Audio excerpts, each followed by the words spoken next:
Assalamualaikum warahmatullahi wabarakatuh.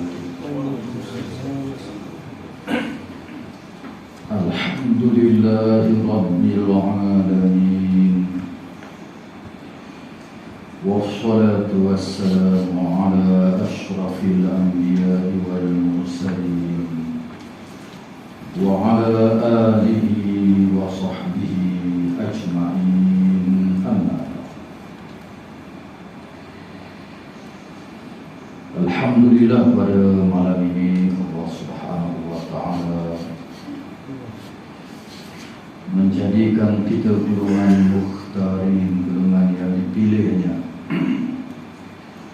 untuk kita sama-sama hadir ke rumah Allah Subhanahu wa ta'ala, dan kita meluangkan sejenak waktu kita untuk mendengar beberapa hadis Nabi sallallahu alaihi wasallam daripada kitab Mukhtasar Sahih Muslim, ringkasan Sahih Muslim.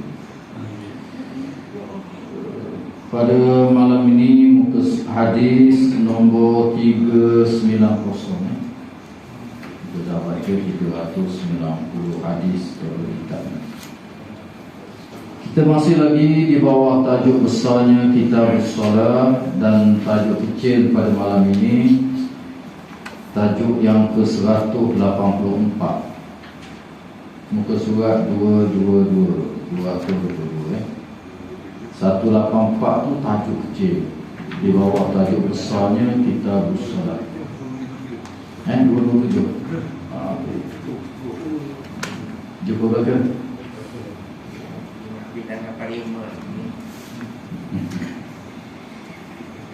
An Abi Hurairah radhiyallahu anhu yablughu bihi an-nabiy sallallahu alaihi wasallam qala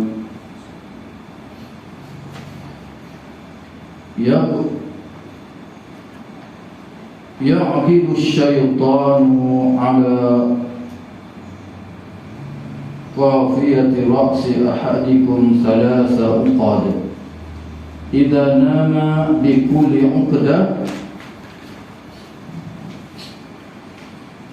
yadribu 'alayka laylan tawila fa idza istayqadha fa dhakara Allah in hallat uqdah wa idza tawadda'a in hallat anhu uqdatani fa idza shalla in hallat uqdah fa idza shalla in hallat al-uqdu fa asbaha nashitan tayyiban nafs wa illa asbaha khabithan nafs kaslani.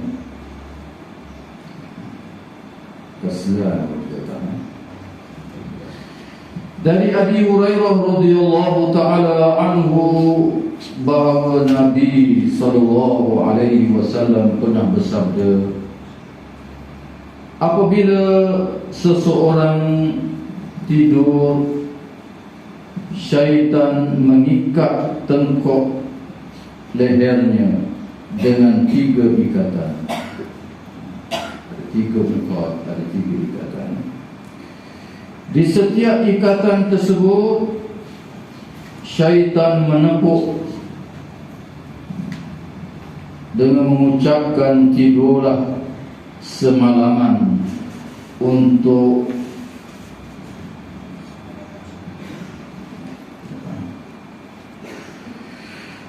syaitan kata apa bila dia ikat? Tidurlah semalaman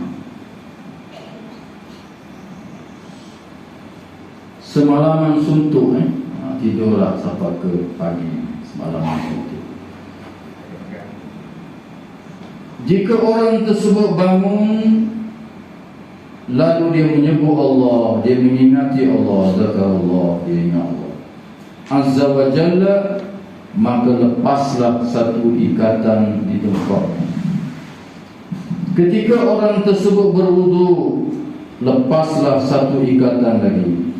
ketika seorang itu solat, maka lepaslah sama sekali seluruh ikatan tersebut, sehingga di pagi hari orang tersebut giat dan badannya merasa enak. Dia segar, bila pagi dia segar, nasyitan, nasyat, segar, dan cergas.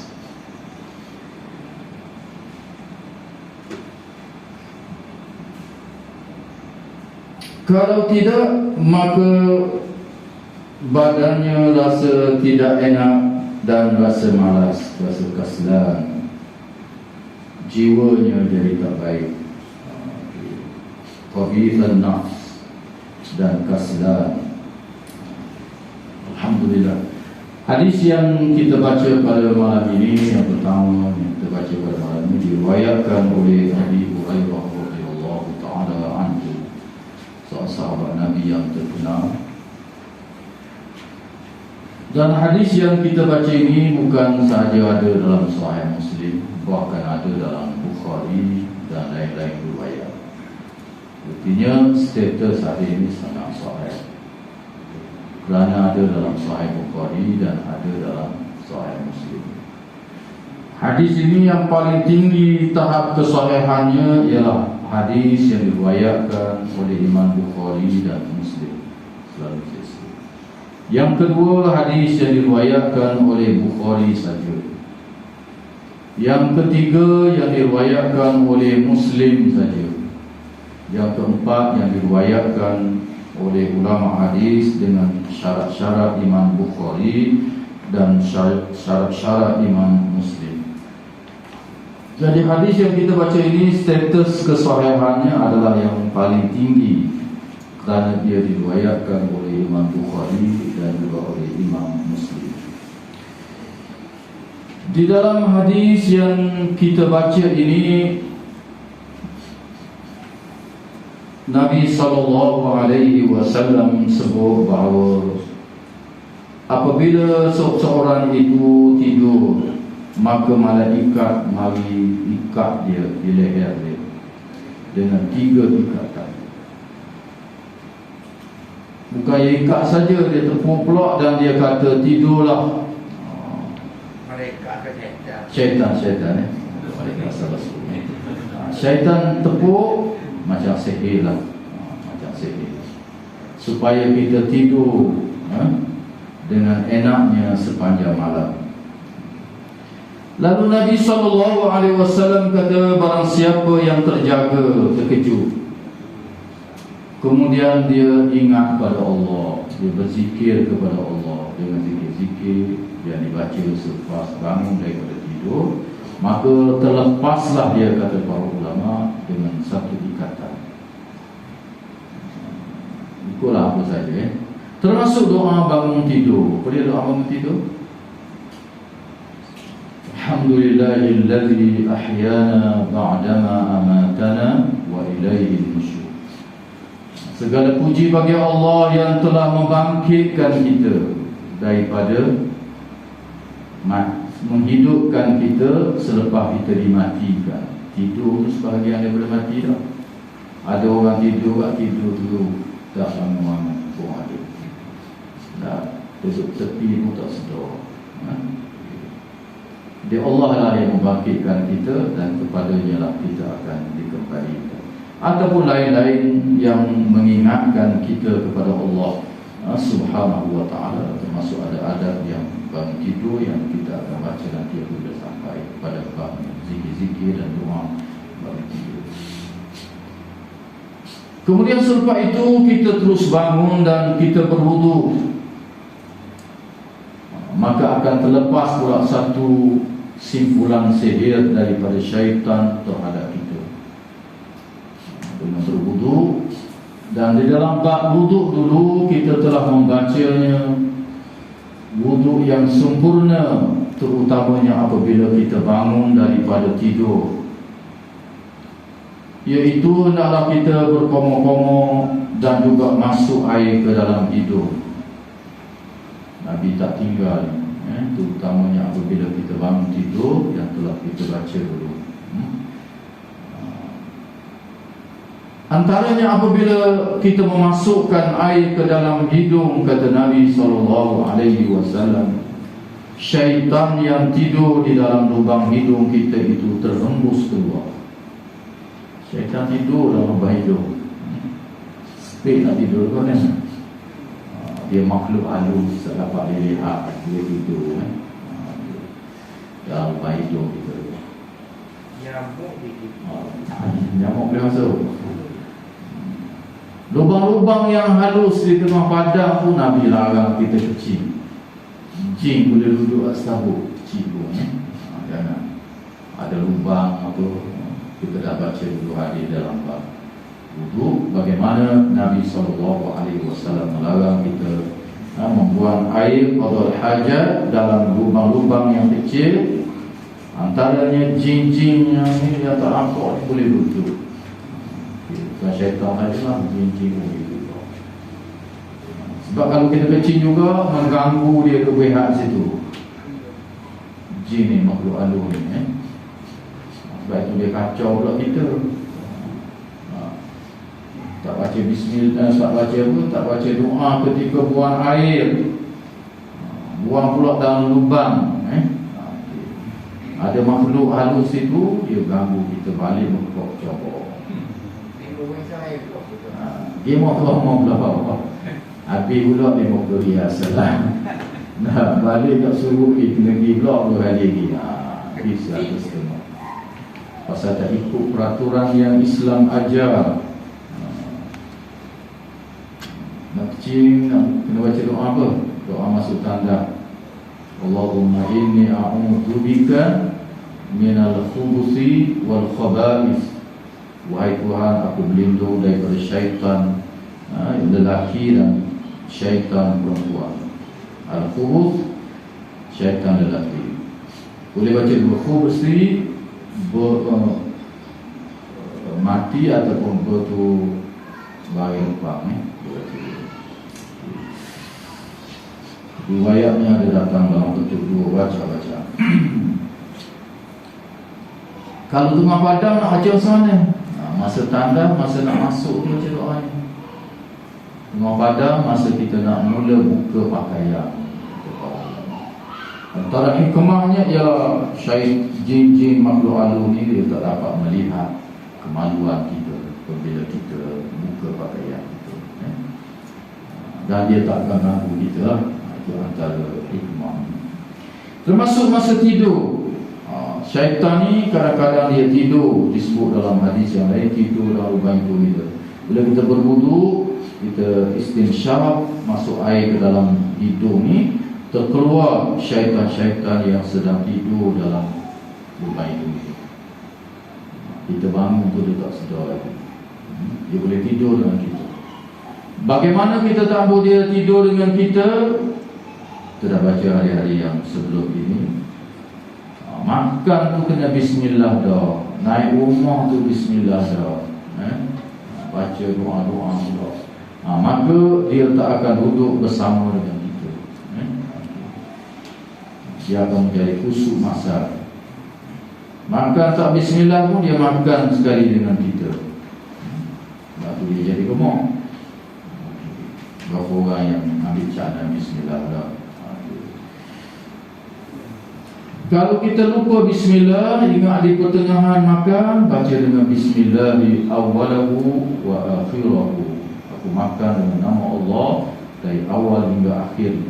Kita baca hadis sebelum ni, syaitan akan muntah, tak boleh makan dia bersama dengan kita.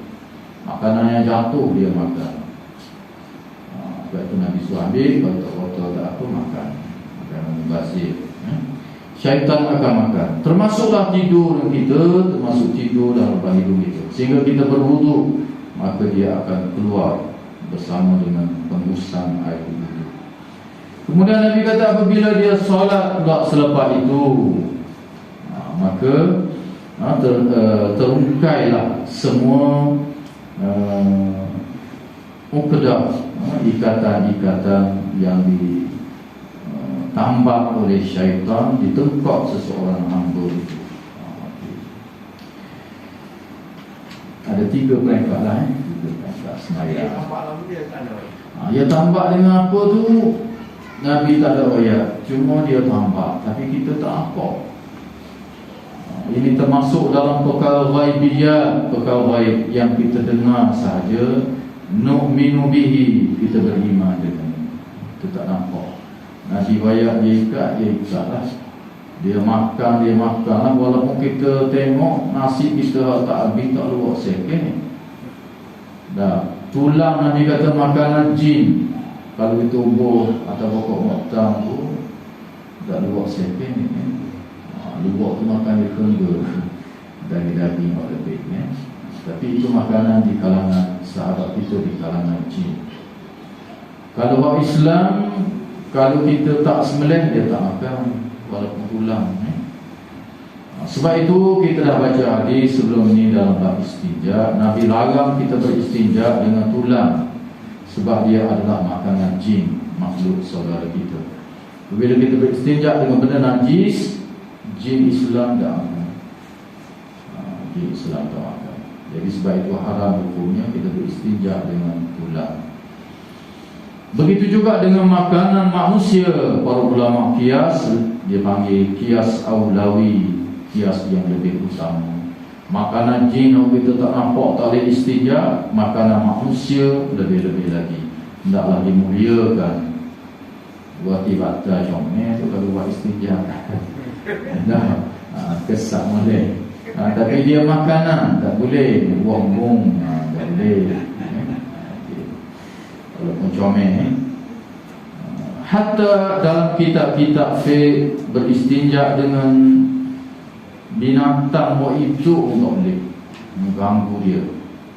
Bila kambing ramah buang air besar, dan kambing lesek ni kambing ni dilarang juga. Usung dia, gatal dia, tak boleh. Begitu juga dengan syaitan ini. Nabi beritahu begitu, kita beriman, kita tak nampak. Hatta dia makan, kita tak nampak. Dia makan lagu mana? Wallahu ta'ala anhu a'lam. Yang jelasnya Nabi bayar dia makan. Kita pun makan, bukanlah semua tubuh kita ambil. Yang zat dia kita ambilnya vitamin A, vitamin B, vitamin C. Kalau hampasnya kita buang juga, tak ambil habis. Begitulah syaitan, jin ni pun makan juga. Lagu mana cara dia makan itu, dia sedut bergabung dalam tu. Allah Ta'ala. Kita beriman dengan apa yang Nabi khabarkan. Dalam hari ini ada 3 tempat dia, 3 ikatan yang dia tambah. Tetapi apabila kita bangkit, kita buat 3 perkara ini, maka terlepaslah ikatan-ikatan itu. Di dalam hadis Bukhari ada riwayat berkenaan dengan orang yang tidur yang diikat ni, orang yang tak semayang. Yang tak semayang yang wajib, al-maktubah, yang wajib, maka akan diikat dia sehinggalah dia bangun dan dia semayang. Al-Imam Ibn Hajar rahimahullahu ta'ala anhu ketika mengulas hadis itu, dia kata kemungkinan besar yang dimaksudkan yang tak semayang ni ialah sebab Nabi sebut semayang fardu, malam tak semayang isa lah dia tidur. Kena ikat sembuh. Ikat sembuh lah, tak semayang Dan syaitan akan jampi dia, akan hembus dia, akan sihir dia, sehingga dia tidur sampai ke pagi, sehingga terlepas sembahyang isyak. Tapi kalau dia kejut, dia buat 3 perkara ini dan dia semayang, insya-Allah dia akan terlepas. Sebab kalau kita nak tidur, semayang waktu yang masih panjang, dari segi hukumnya harus. Kita boleh jaga balik pukul 10 letih. Semayang letih dia kata. Semayang waktu isyak ni dipanggil, waktu semayang ni dipanggil wajib muwassa', wajib yang luas waktunya. Ada ibadat yang wajib dia sempit, macam puasa Ramadan dipanggil wajib mudayyak, wajib yang sempit, 30 hari tu je. Tak boleh sebelumnya dan selepasnya tak boleh. Betul-betul 30 hari, 30 30 hari tersebut. Manakala semayang kita buatnya 5 minit je, tapi waktu dia panjang, pukul 1 Zuhur sampai pukul 4 lebih, 4 jam lebih. Isyak lagi lah pukul 8 5 minit. Subuh tu 5.45 jam. Jadi kalau nak tidur boleh, ada ruang, boleh time, boleh sigara ataupun biasanya bangun, tak apa, boleh tidur tu harus. Jika sekiranya dekat dah nak habis waktu, kita tidur juga 10 minit, ya tak boleh lah. Kita rasa memang pakai dog dah lah, masalah ada. Jadi kalau masa itu masih panjang dan kita rasa boleh bangun, maka boleh tidur. Maka Imam Ibn Hajar dan lain-lain para ulama menyebut yang ikat ni orang yang tak sembahyang sehinggalah dia terkejut, dia buat 3 perkara. Kita telah baca hadis beberapa minggu yang lalu bagaimana orang yang sembahyang isyak berjamaah. Kemarin kuliah isyak berjamaah pula. Nabi kata seolah-olah dia telah qiyamul lail, sebahagian daripada malam. Pagi esok sembahyang subuh berjamaah pula seolah-olah dia qiyamul lail sepanjang malam. Sebahagian ulama menganggap hadis-hadis ini ialah diikat ini bagi orang yang tak bangun terus malam. Tapi sebahagian besar para ulama menyatakan bahawa yang dimaksudkan di sini ialah orang yang tak sembahyang isyak. Ada yang menyatakan bahawa secara umumnya orang yang tidur tu kena ikat benda tu. Perbahasan dia panjang. Cuma apabila kita dengar kita diikat, apabila habis kita terkejut di waktu malam ataupun tidur siang pun, kita melakukan hal yang disuruh oleh Nabi SAW, 3 perkara itu. Bangun, ingat Allah, zikir, kemudian berwudu, kemudian sembahyang. Sama ada sembahyang fardu ataupun sembahyang sunat ataupun sembahyang wudu, sembahyang sunat wudu, dia belaka masuk. Ada apa ni?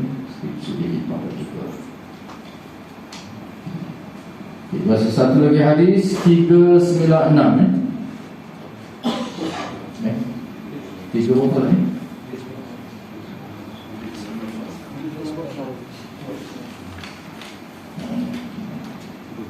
Tiga 391, tengok satu lagi hadis ni. Di malam hari ada waktu yang mustajab doa. An Jabirin radhiyallahu anhu qala, hadis ini kalau ikut yang penuhnya ataupun hadis dalam Bukhari ini terletak dalam kitab bab tahajud, bab sembahyang tahajud. Sebab itu sebagian ulama kata ini orang tak bangun tahajud. Ada pelbagai pendapat. Sebahagian mengatakan tidur dalam keadaan tak solat di waktu malam, kerana ada hadis dalam Bukhari-nya itu saat sembahyang isyak. Ada yang mengatakan tak kira tidur kan kena ikat kata.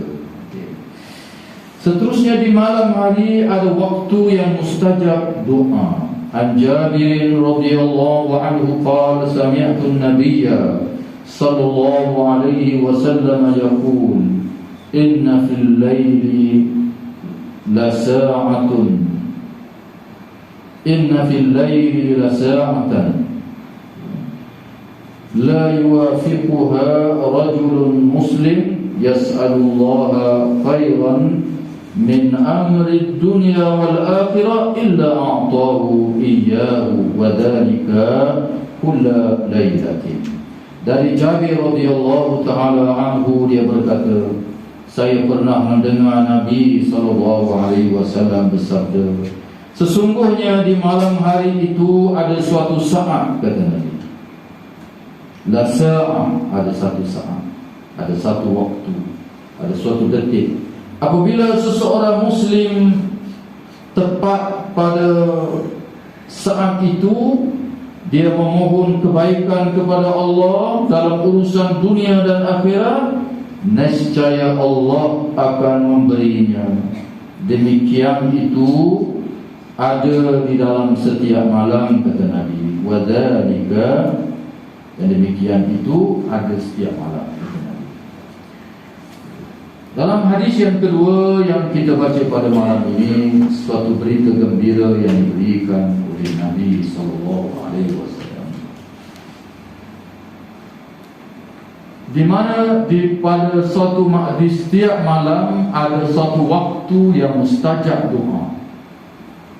Masa mana Nabi tak beritahu, tetapi setiap malam ada.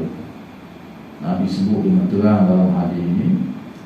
Al-Imam Nawawi dan lain-lain menyatakan mustajab doa di waktu malam ini, tiap-tiap malam ada waktu dan masa yang mustajab, sebab Nabi sendiri riwayat ada tiap-tiap malam. Para ulama hadis menyatakan menjadi suatu hikmah yang besar Nabi tak sebut bila pukul 9 malam, Pak Isa tak sebut. Samalah hikmahnya seperti malam Qadar tidak disebut malam bila-bila, supaya umat Islam mencarinya dan beribadat pada malam harinya. Mudah-mudahan salah satu di antara waktunya terkena pada malam yang mustajab doa, tempat yang mustajabkan doa. Kali itu hadir-hadirnya antara waktu yang mustajab doa ini ialah di akhir malam, sembahyang tahajud, selepas sembahyang tahajud dan sebagainya. Walau bagaimanapun dalam hadis ini tak sebut secara terang. Begitu juga hari Jumaat berlaku khilaf di kalangan ulama. Nabi kata mustajab doa. Bila khilaf di kalangan ulama, ada kata lepas asar, ada kata sepanjang hari Jumaat dengan malam Jumaat.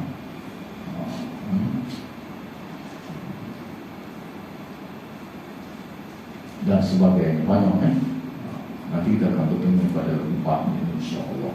Jadi hikmahnya tak diberitahu masa yang tetap, ialah supaya kita bersungguh melakukan ibadat dan berdoa di waktu malam hari. Kerana di pada malam hari ini ada satu waktu, satu waktu, satu masa yang sangat mustajab doa. Kalau kita bermohon dengan Allah, sama ada hal dunia ataupun hal akhirat, Allah Subhanahu wa ta'ala pasti akan memperkenankan.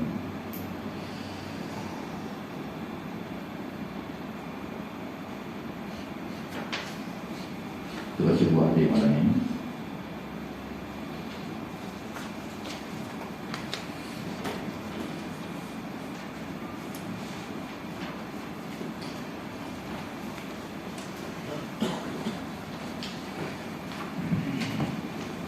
Menjadi kelaziman dalam kuliah kita ni, saya menjawab beberapa persoalan yang ditanya. Jadi soalan banyak sangat dalam grup surau kita ni. Ada kita menyediakan dua soalan, dan saya tak sempat jawab banyak soalan yang ditanya beberapa minggu yang lalu lagi. Bukan tak jawab, tak habis jawab. Soalan banyak Malam ini kita ambil satu soalan, saya baca soalan yang panjang. Assalamualaikum Ustaz, seorang gadis lihat tarikh nikah mak ayah dia selepas 6 bulan dia lahir. Selepas 6 bulan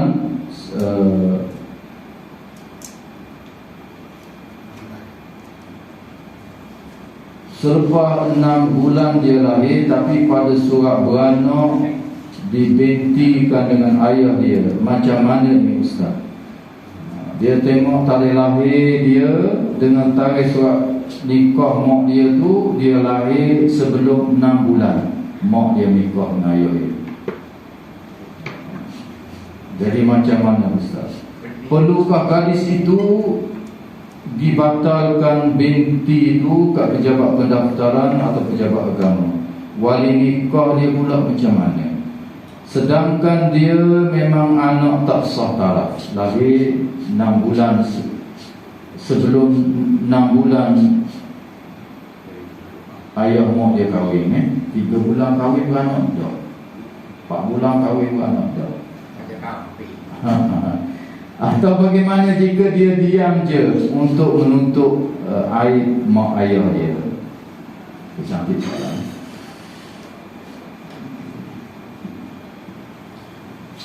Seorang gadis yang besar adalah nak kahwin 20 lebih lah dia kata. Apabila dia tengok surat beranak mak dia dengan ayah dia kahwin, surat nikah mak ayah dia, dengan tarikh dia lahir tu, maknanya dia lahir bawah daripada 6 bulan ibu bapa dia berkahwin. 4 bulan lah kita kata dia kahwin, beranak dah. Jadi bagaimana? Adakah nama dia ni dibintikan dengan ayah dia, Abdullah ke Muhammad, ikutlah. Jadi bagaimana status dia?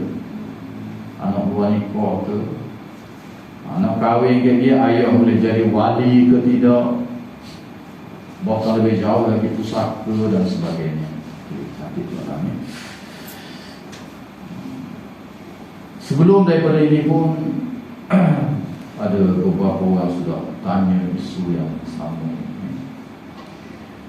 Berhubung dengan perkara ini, dalam mazhab kita, Al-Imam Asy-Syafi'i rahimahullahu ta'ala anhu,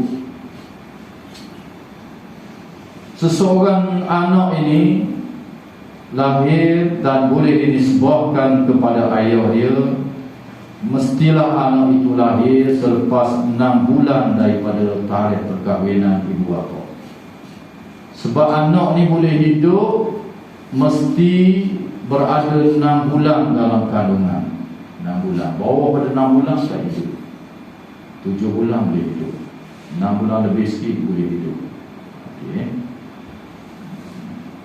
Fatwa-fatwa sebahagian negeri dalam negara kita, dia buat 6 bulan 1 lahzah. 2 minit lah 2 saat. Okey. Artinya kalau 6 bulan daripada tarikh itu, maka boleh dianggap sebagai anak kepada pasangan tersebut. Kalau tidak, dianggap anak luar nikah lah, anak zina.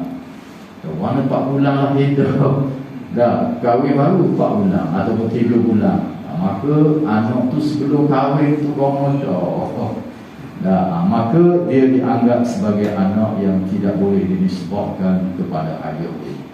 Itu dalam mazhab kita, Al-Imam Asy-Syafi'i dan ulama-ulama yang sependapat dengan Al-Imam Asy-Syafi'i rahimahullah ta'ala.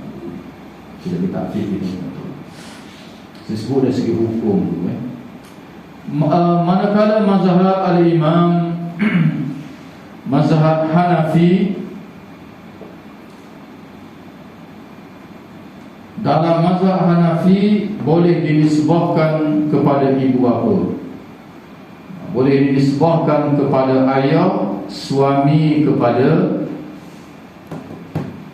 ibu bayi tersebut. Boleh dinisbahkan apabila dia sudah berkahwin, walaupun tak sampai 6 bulan, boleh dinisbahkan kepada suami ibu anak tersebut. Kalau kahwin pada ni kasih ubat tak ada. Itu kan boleh dinisbahkan. Yang ketiga seperti Al-Imam Ibn Taymiyah, Al-Imam Ibn Qayyim dan ramai lagi lah para ulama, boleh dinisbahkan anak itu hanya dengan persetubuhan yang hakiki, persetubuhan yang berlaku sungguh dengan orang tu. Bila dikahwin selepas itu, anak itu boleh dinisbahkan kepada dia. Pandangan mazhab yang kedua ini boleh dinisbahkan walaupun tak cukup 6 bulan ini, mazhab Hanafi dan lain-lain ini, berdasarkan kepada sebuah hadis yang sahih. Hadis sahih sebutkan yang ada dalam Bukhari, ada dalam Muslim dan lain-lain. Hadis ini sahih, di mana pernah berlaku di zaman Rasulullah sallallahu alaihi wasallam, seorang sahabat bernama Uqbah bin Abi Waqqas radhiyallahu ta'ala anhu. Dia telah berlaku pertikaian dengan seorang lagi yang nama Abdul ibn Sam'ah. Abdul ibn Sam'ah ni berkahwin dengan seorang perempuan. Tak berapa lama dia kahwin, beranak. Beranak. Kemudian apabila beranak, anak tu mirip kepada Uqbah bin Abi Waqqas. Sebiji muka. Anak kan biasa menurung ayah dah, menurung mak. Muka sebiji, tak menurung Abdul ibn Sam'ah. Uqbah bin Abi Waqqas ni adik-beradik pada Sa'ad bin Abi Waqqas, sahabat yang terkenal itu. Lalu apabila berlaku pertikaian, Sa'ad bin Abi Waqqas mengadu kepada Nabi SAW tentang adik dia yang menuntut anak dia. Dia kata anak dia pun nak bersama di zaman sebelum Islam atau yang tak sebut dalam hari itu. Menuntut lalu dibawa perbicaraan kepada Nabi SAW. Lalu Nabi SAW memutuskan dengan Nabi kata al-waladu lil firash. Anak ni bagi suami semasa kepada ibu budak. Firah ni mana asalnya hamparan itu maksud dalam hadis itu. Bukhari, Muslim, dalam Muslim yang ada nanti kita akan bertemu lagi insya-Allah bila sampai ke depan. Jadi Nabi kata anak ni boleh kepada ayah ataupun suami kepada ibu anak tu. Jadi boleh kepada Abdul ibn Sam'ah. Diputuskan oleh Nabi SAW dalam perbicaraan itu seperti itu. Mana tak ada anak bulan lahir jadi budak tu pun mirip kawan tapi Nabi putus begitu. Dah cek lah pada zaman itu kata para ulama ilmu al-qiyafah, cek anak ni dia boleh. Dalam hukum syarak di setengah-setengah perkara dia iktiraf qiyafah ni antaranya dalam bab laki, dalam satu bab besar dalam fiqh dibagi laki. Laki ni anak yang tercecil tak tahu ibu bapa siapa, anak terkuat. Kemudian kalau ada orang menuntut, boleh disemok melalui ilmu yang tengok tapak kaki, tengok tapak kanan ni dia boleh kenal agak siapa ayah. Tetapi Nabi SAW tak pakai. Dalam bab anak hilang pakai, tapi dalam mendakwa anak dia ni dia tak pakai. Kalau pakai orang ni jadi bahas panjang, terdedah perkara-perkara yang tak baik pula. Ini satu hikmah yang besar kata para ulama. Jadi Nabi putusnya boleh kepada suami, ibu kepada budak tu. Jadi boleh kepada Abdul ibn Sam'ah walaupun anak tu mirip orang lain. Sebelum dia kahwin tu mungkin dia sudah hubungan lah. Tetapi Nabi putus begitu. Jadi berdasarkan hadis-hadis ini dan hujah-hujah lain lagi, maka dalam mazhab Hanafi dan ulama-ulama yang sependapat dengannya boleh dinisbahkan anak ni walaupun bawah daripada 6 bulan kepada ayah dia. Boleh nisbah, boleh dibinkan. Kemudian kembali pada soalan yang ditanya, macam mana ni dia nak ikut ke, nak bin pada Abdullah pula ke lagu mana ke, dia nak jadi wali pula ke lagu mana. Jadi berhubung dengan pentadbiran syariah ataupun hukum syarak di negara kita ni pula khilaf pula. Tadi fiqh mazhab saya sebut ni, dalam pentadbiran undang-undang di negara kita ni pula dia mengikut fatwa negeri-negeri Terengganu dan majoriti negeri dalam negara kita ni ikut mazhab Asy-Syafi'i. Kalau lahir, kahwin, tak sampai 6 bulan beranak dah, tak boleh dibase dengan ayah ini. Sebab tu dia nak daftar anak tu mana dia ada surat kahwin. Dia tengok tarikh, baru 2 bulan ni beranak dah ni. Maka tak boleh dia base dengan ayah. Dia ikut fatwa negeri-negeri. Sebahagian negeri yang fatwa tak boleh, maka tak boleh base dengan ayah. Boleh dibase dengan Abdullah, boleh dibase dengan mak dia. Tetapi ada negeri di negara kita ni dia ikut pandangan Imam Ahmad, Ibn Taymiyah, Ibn Qayyim, Imam An-Nakhai dan ramai lagi di kalangan para ulama yang menyatakan boleh apabila dia sudah kahwin boleh dinisbah pada ayah dia berdasarkan hadis di antaranya. Apabila dia kahwin, dia berzina pun dia boleh kahwin. Sepakat para ulama boleh kahwin lah. Jadi bila dia kahwin, di sisi sebahagian para ulama boleh dinisbah pada ayah dia. Di negara kita ni, di antara yang buat fatwa begitu ialah negeri Perlis. Perlis ni walaupun negeri dia mazhab Syafi'i dia ya, perlembagaan dia, tetapi dia dikenali dengan negeri Ansar Sunnah, negeri yang mengikut sunnah. Dalam banyak hal kadang-kadang dia tak ikut mazhab kita. Apabila dia tengok dalil-dalil daripada hadis yang lebih terang dan lebih kuat, dia ikut hadis, dia tak ikut mazhab itu.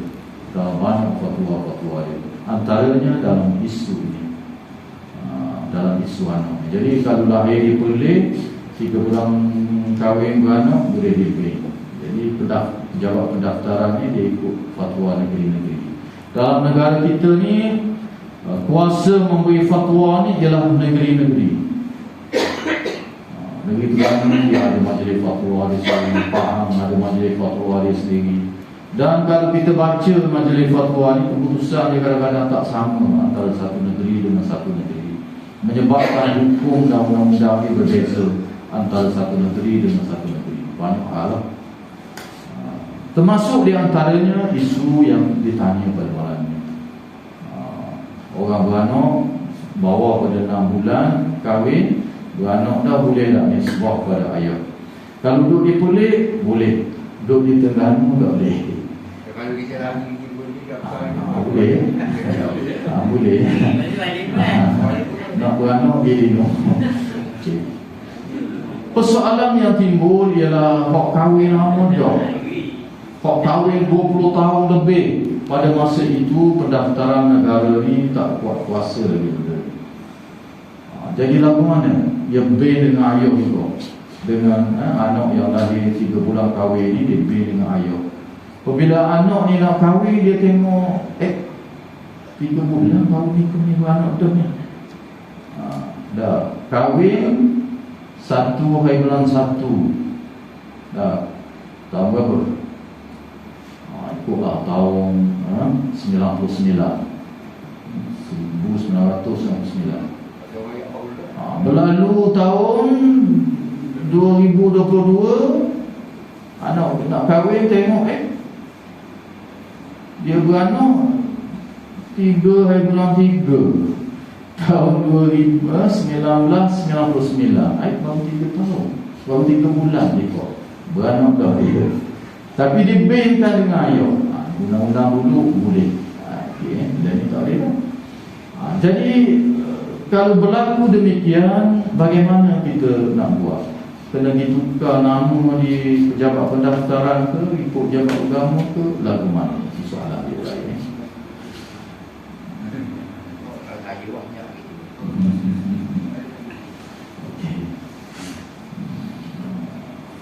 Jadi bagi saya dah berumur lebih, ayah dia pun tak tahu.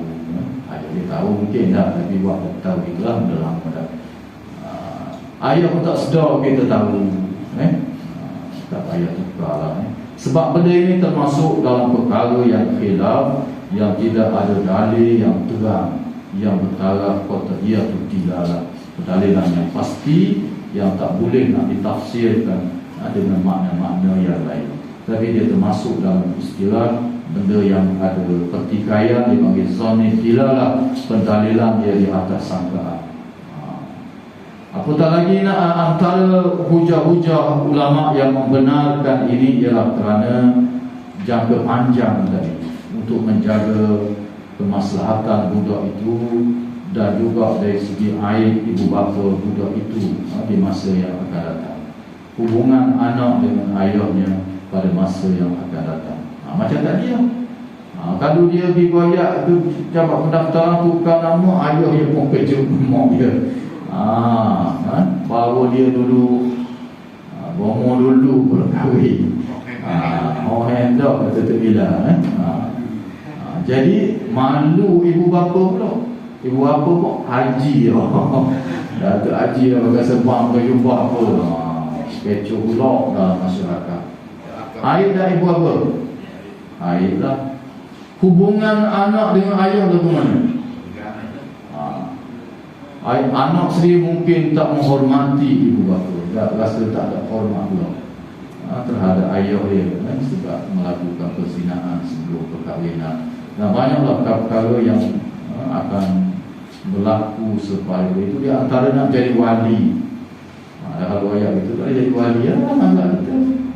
Kalau buat senyap ikut mazhab Hanafi dan sebahagian besar juga ulama yang berpendirian boleh dinisbah pada ayah ini seperti Al-Imam Ibn Taymiyah daripada mazhab Hanbali, Al-Imam Ibn Qayyim mazhab Syafi'i kita, ramailah ulama-ulama daripada mazhab lain termasuk Ibrahim An-Nakhai sama satu mazhab yang besar dia boleh. Jadi negeri polis tengok kepada fatwa-fatwa yang berbagai ini dan hujah-hujahnya, maka dia pilih boleh juga walaupun lahir bawah daripada 6 bulan, sebagaimana hadis yang saya sebut tadi sebagai dasar. Kesannya juga ialah pusaka. Pusaka, kalau kata bukan anak bin Abdullah kan, tak boleh lah pusaka ayah dia. Tapi kalau bin ayah dia boleh pusaka. Kahwin pun gitu Pak, boleh jadi. Kalau kita buat senyap gitu, ayah kita boleh jadi wali lah. Kalau kita bising dedah apa gitu gini, ikut mazhab Syafi'i yang tanya ustaz tak jadi wali lah. Wali hakim lah. Itu kesan dia. Satu lagi, majlis fatwa negeri Perlis, dia tengok kepada kesan terhadap budak jangka panjang. Pak sulung ni bin Abdullah, Pak lain bin Zulkifli pula tu. Zulkifli lain Zulkifli Pak kita ni lain, Zulkifli lain. Tak boleh. Okey, bin Muhammad lah. Bin Muhammad. Pak ni bin Abdullah. 7 orang adik-beradik lain bin Muhammad kan bin ayah. Jadi tanda tanya pula apabila anak ni besar, pasal apa saya ayah? Anak pungut ke bin Abdullah ni, orang lain adik-adik bin Muhammad ke tu? Nak jawab mana ayah pula? Dah terdedah ayah dulu, terlajar dulu itu bini. Penghormatan anak pula terhadap ayah bagaimana kalau berlaku demikian? Maka fatwa yang ditulis yang diambil daripada mazhab kita kerana hujah-hujah pun cukup. Maka benda ini khilaf. Jadi bagi orang yang bertanya ini, saya jawabnya kalau orang tak tahu dah tu maksudnya siapa pakar mazhab Hanafi ikut pun ambillah ayah jadi wali, dan pusat pun boleh ambil berdasarkan kepada pandangan yang kedua tadi. Sekolah itulah saja. Mudah-mudahan apa yang kita dengar kita dapat faham beberapa isu yang atas pula masyarakat. Allah Ta'ala anhu alam. Isu-isu lain tadi menjawab lah. Bila kita ada soalan tambahan sensitif sikit masih insyaAllah di luar bertanya di luar. Wallahu Ta'ala anhu alam. Aku qawli hadza wa astaghfirullahalazim li wa lakum. Wassalamualaikum warahmatullahi wabarakatuh. Petani kita dapat Perdana Menteri baru lah.